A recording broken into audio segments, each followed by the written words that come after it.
తెలియదు కానీ ఆడబిడ్డలకు ఉద్యోగాలు ఇయ్యలేదు 12% కూడా మీరు ఇచ్చిన ఉద్యోగాలని నేను ఇవాళ చెప్పదలుచుకుని వేదిక మీద నుంచి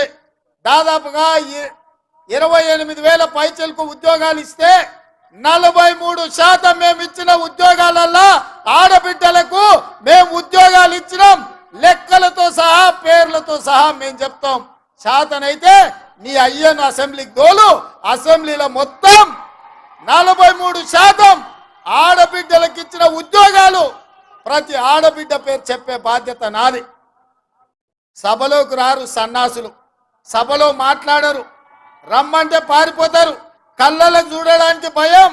ఇంటికాడ వంటారు ఫామ్ హౌస్లో ఉంటారు నల్లగొండలో పోయి ఉపన్యాసాలు చెప్తారు మళ్ళీ వస్తాయి కదా అసెంబ్లీ ఎన్నికలు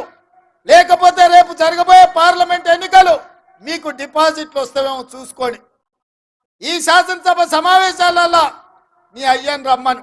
మేము ఏం చేసినామో లెక్కలు చెప్తాం ఇవాళ ఇన్ని రోజులు ధర్నా చౌకే వద్దు ధర్నా చౌక్ ఎందుకు అన్నారు